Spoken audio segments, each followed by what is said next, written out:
installing the face of a sign for this new restaurant.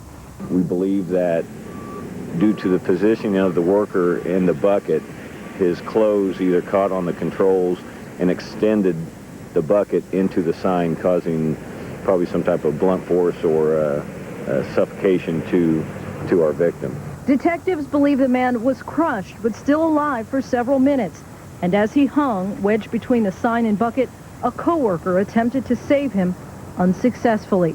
Police describe that co-worker seen here in the passenger seat of this white truck as extremely shook up and exhibiting survivor guilt. He said it should have been me in the bucket, but that's again sometimes common on accidents when somebody survives and the other person doesn't. We have since learned the victim was 39-year-old Jerry Miller of Greenwood. Now, there are separate controls on the rear of the truck that would have normally allowed the co-worker to bring the bucket and Jerry down. But a safety mechanism was in place overriding that feature, so the only person with control was the victim. Linsey Davis, Channel 13 Eyewitness News.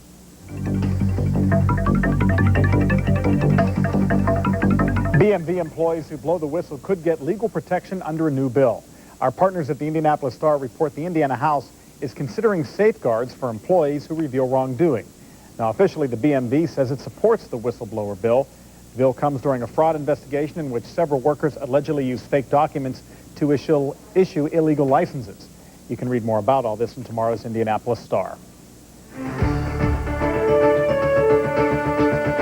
When the Pacers host the Lakers, it's usually the biggest home game of the season. But new tonight, some big no-shows. Shaq, Kobe, the mailman, and Jermaine O'Neal did not play. The NBA suspended O'Neal for one game after comments he made on television. Some fans heard the disappointing news as they arrived for the game.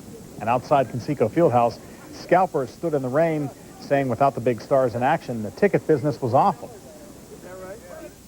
I've got two $20 tickets, and I can't even get $20 out of both of them. I was very disappointed because he's not playing, because I'm a big Shaq fan. And since I'm a Floridian, then I knew him back when he was playing for the Magic, so I'm, like, very disappointed. I am disappointed, really I am. Because it's a rare opportunity to see that dream team, so to speak. And Dick Ray has highlights of the game coming up in sports. New on Eyewitness News Night Beat. The cost of the cold, how much it costs to clear the roads, heat your home, and how a mistake at the gas pump could cost you your life. And Bob Knight shopping for possible trouble, how a trip to the supermarket may land the coach in hot water with the superiors at Texas Tech. And Flash Dance, an investigation is now launched into the performance by Janet Jackson and Justin Timberlake at last night's Super Bowl. Coming up next, the legal issues and Justin's reaction. These stories and more still ahead on Eyewitness News Night Beat.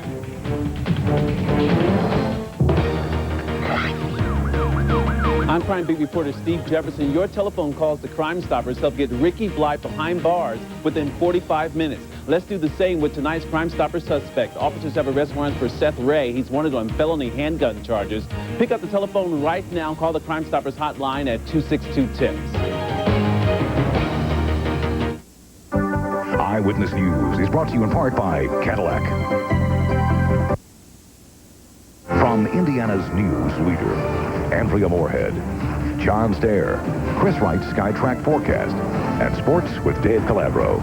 This is Channel 13 Eyewitness News Night Beat. New tonight, the cost of the cold. With more bad weather on the way, 70 city crews will work all night on the roads. The Night Beat's David McAnally now on how much it costs to clear the roads, heat your home, and how a mistake at the gas pump could cost you your life. He saw his shadow, but with no sunshine at the salt barn, these trucks left only reflections. So reflect on this. Between equipment and overtime costs, city crews and their trucks are leaving more than a small shadow on the budget line. What really hurts dealing with snow are predictions of a trace of snow here or a chance of freezing right there. And we've had lots of those this year, 12 by mid-January. The city's nearly halfway through its $3.7 million snow budget. Still, we're not doing too bad. Salt arriving daily by tons. About 21 and a half. Natural gas users need to scrape up more cash. Citizens Gas says average February bills out in March will be $142, up $16 from last year. It's a bit high. However, if that's what the natural gas prices are, then I think we all need to be looking at What do we need to do to insulate our homes? It's tougher on the consumer. But state regulators say, look how the prices utilities pay for gas spiked 2 weeks ago, now coming down. As always, IURC will look at those utility buys. Look to see if they've made prudent purchases, if they've gotten the best possible price. Now, state police warning about this kind of gas. There she is. She's getting back in now. She's waiting inside while her car refuels. Dangerous in cold weather, police say. The problem is when I get out of the car and slide across the seat like that, I may build up a static electric charge. So when I come over here to the gas pump and I grab the nozzle, I may, by touching the metal, create a spark that sparks a deadly blast. It happened last week at Pump 5. On chilly days, I jump in the car many times. I'll definitely be more cautious. The road surface now is wet, but those 70 DOT crews coming on at this hour ready to battle either ice or snow through the night. David McAnally, Channel 13, live on Meridian Street, Eyewitness News. And we have some breaking news to tell you about at this hour. U.S. Capitol Police are investigating a potentially hazardous white powder found in a Senate building. Initial tests indicate the possibility it is the deadly substance ricin. The results of further tests will become available tomorrow. Meanwhile, U.S. officials called off the security threat that grounded 7 flights yesterday and today. The Homeland Security Department grounded planes from the United Kingdom, France, and a Continental Airlines flight from Washington to Houston, all due to specific and credible terrorist threats. There are now no plans to ground any other flights.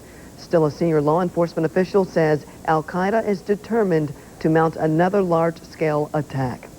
A cross-country contest tomorrow pits the Democratic presidential candidates in 7 primaries and caucuses.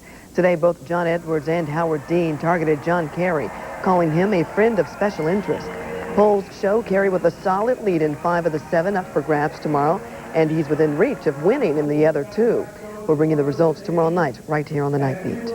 Tonight, Janet Jackson is apologizing for her flash dance. The singer calls the bodice-ripping move by fellow entertainer Justin Timberlake during the Super Bowl halftime show a last-minute stunt that went too far. 89 million viewers watched as Timberlake grabbed Jackson's outfit and ripped it open during the live broadcast on CBS. Timberlake called it a wardrobe malfunction. You guys are getting pretty hot and steamy up there. Hey, man, we love giving y'all something to talk about. Not only is it sort of a crass and sophomoric demonstration, it may be an illegal one. Yes, issued an immediate apology, but now the FCC is investigating. If each CBS station ends up having to pay, fines could reach the millions. Katie Couric and Matt Lauer will interview the FCC chairman, Michael Powell, exclusively tomorrow morning on The Today Show. And on the health beat, doctors say a staph infection could cause cerebral palsy in unborn children.